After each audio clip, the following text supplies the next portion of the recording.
shirts. Got this from old Chili's closet in northern Indianapolis. It's like what I got into. Is it for a marathon? Yeah, it's for a marathon. From here in Indy? Or no? No, it's in New York City. But that's how I got started, was like the Tommy, really.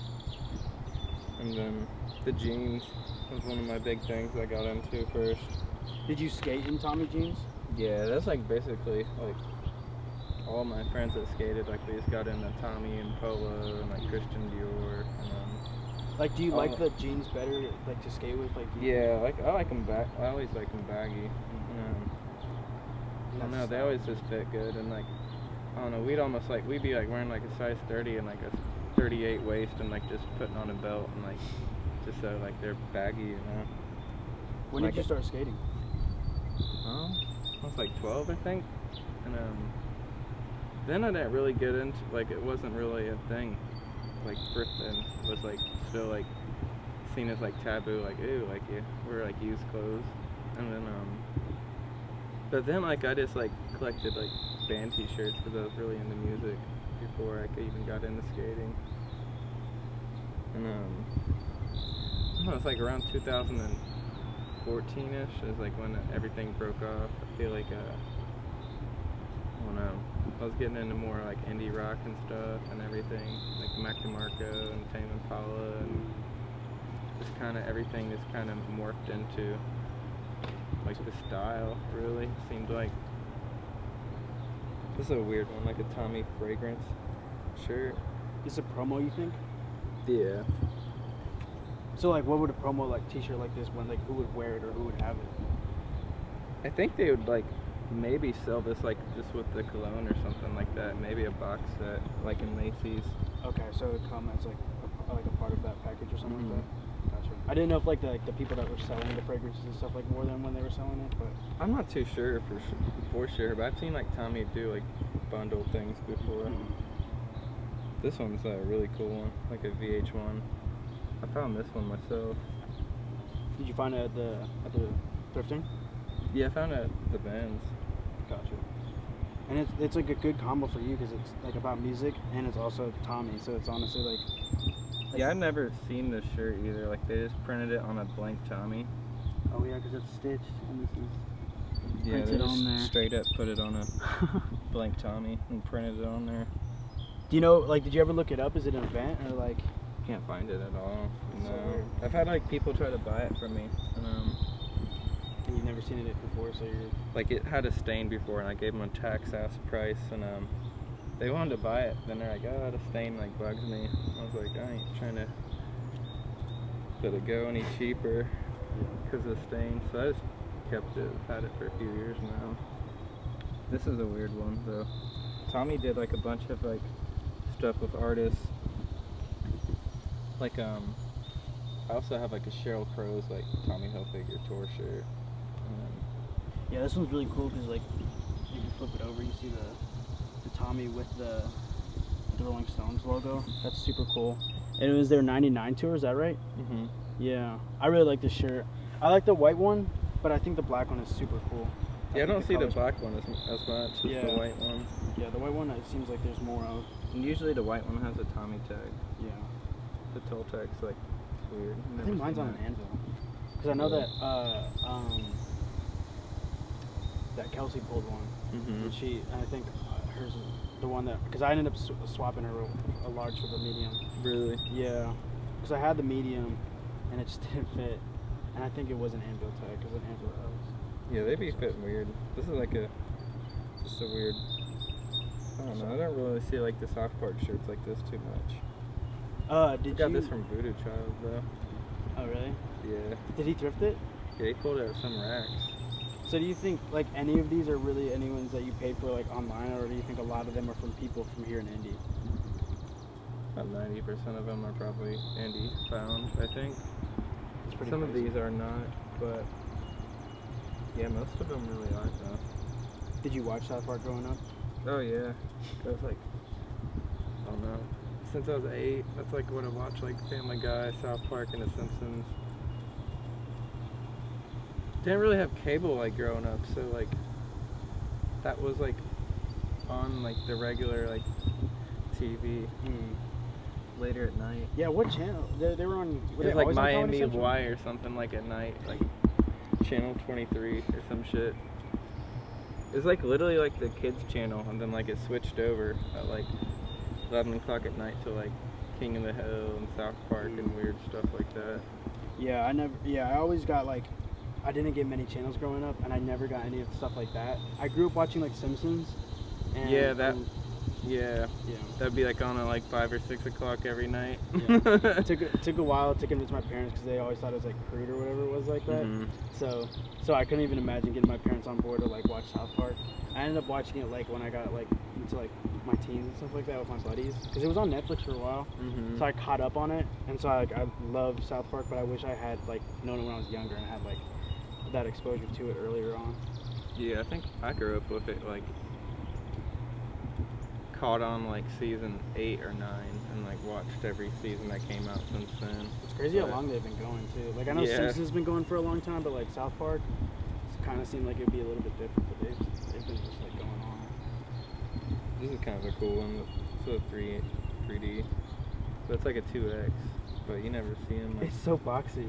Yeah, it's still tiny as hell, but I don't know, if you see like a size large, it's so damn small.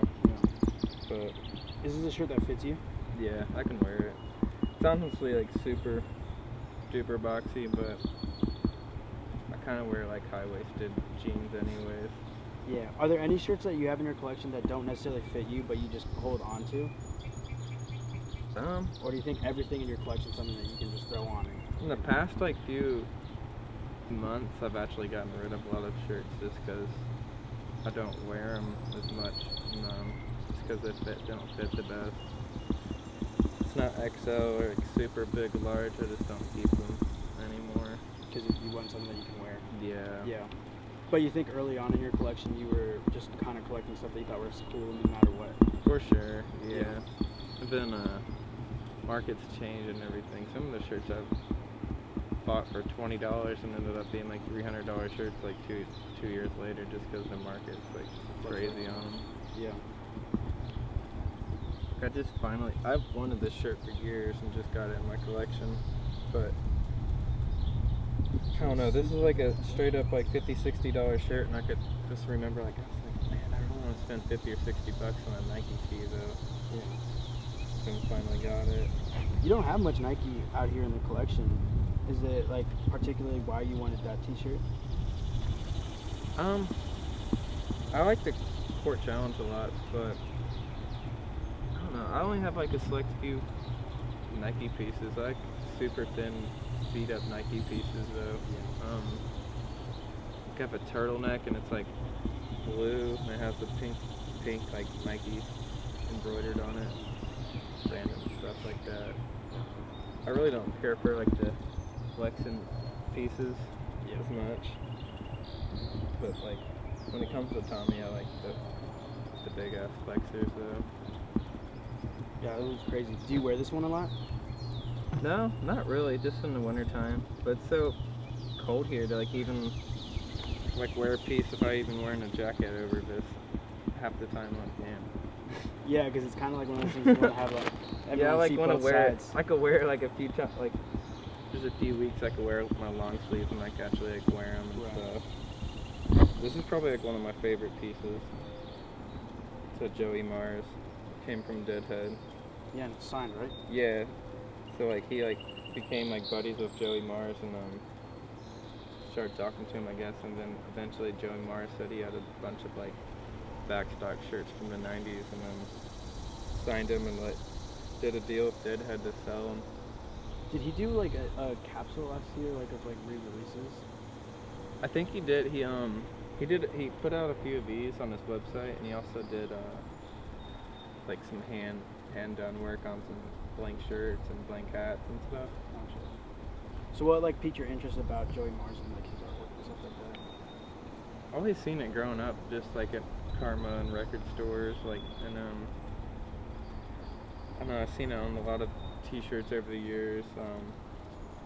I always like liquid blue stuff though. Like when I think of Joey Mars, like I think of like classic liquid blue look.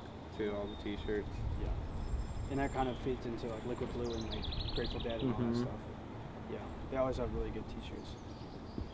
It kind of grew up with Yeah.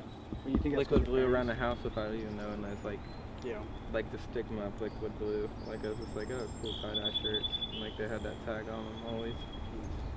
This is a really cool one because this was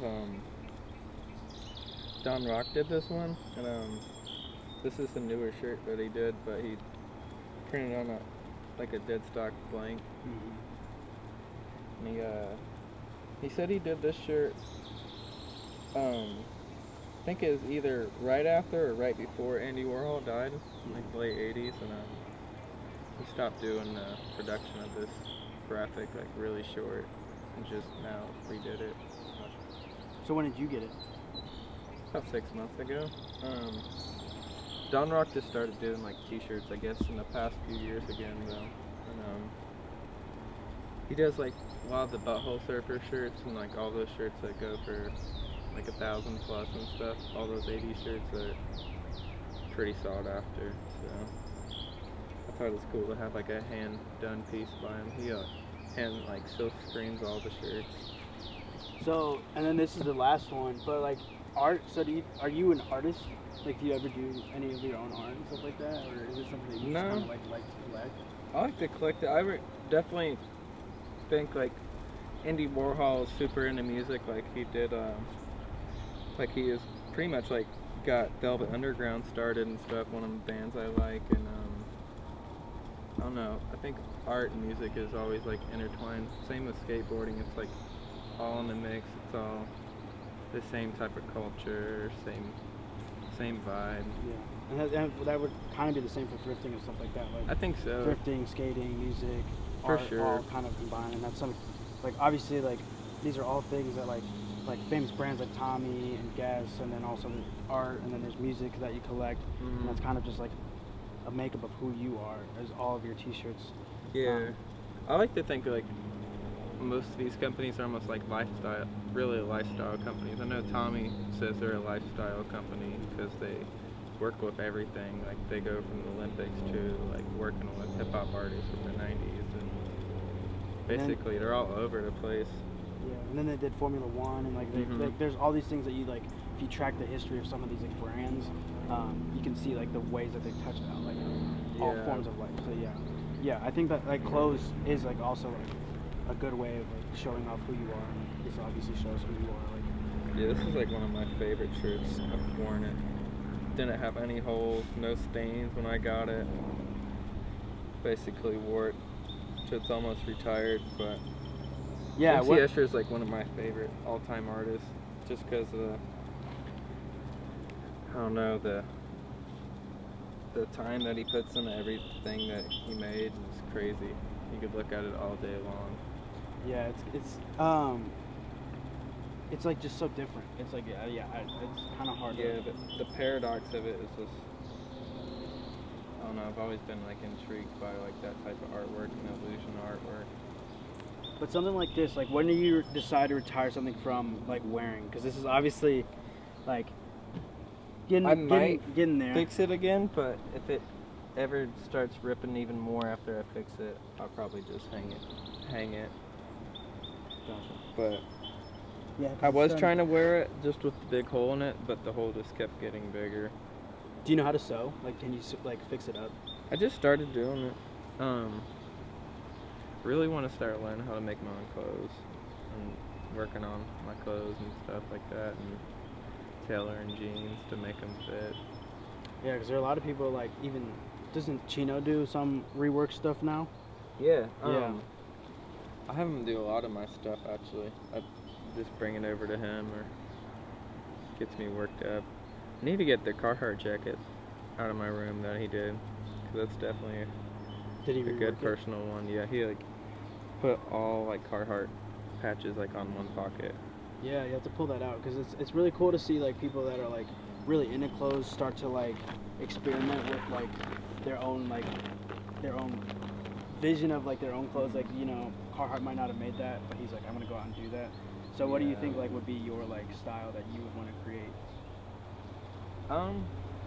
For that one, actually, I came up with the tag idea and asked him if he could do it for me. He spit it out like within weeks.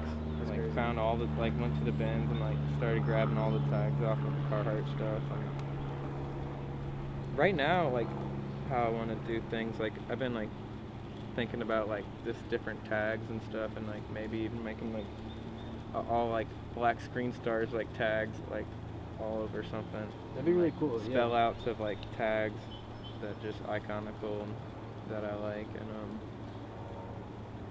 I don't know, eventually like I would like to get into just making my own clothes on vintage, like printing on vintage and making my own spin on it, but using good quality clothing. Yeah. That was like the main thing I liked about vintage that got me started, was just the quality of everything. Like I don't know, just like the difference between a Fruit of the Loom and like a brand new Gildan shirt. Like it was just, Yeah, it's you crazy. can't compare them. Yeah, it's like you grow up and you're like, it's just a t-shirt, and then once you get older and you start to like experiment with different brands and like different types of prints and stuff like that, you start to realize like the quality that can like. Yeah, the jeans, the denim really got me, because like skateboarding and like new like Levi's, like I'd almost go out in a pair in like a few weeks, but That's crazy. like a pair of Tommies, like could skate them all summer. I could wear those jeans like 4 days a week and like skate them, and like maybe the butt might be a little bit worn out, and I don't know. What about But shoes? The shoes, I don't know, I always stick with Nike shoes. They always seem like they last. Like as soon as like Nike SB like really came back in the game, I guess like around 2012 or 13 when the Janowskis came out, I think that's when like they popped off again. But I think they hold it down for the best skate shoes. Kind of making an SB return now too, so Yeah, it'll be they nice to just see. keep going up and up. Yeah, so it'll be cool to see where that ends up going, and seeing if like skate culture kind of like come back a little bit more. I think it should, because it seems like the SBs are what's pretty hot right now. Well, I appreciate you showing us these shirts, but let's go ahead and go into the bangers. I know these are all really cool shirts, but let's see what the top tier is.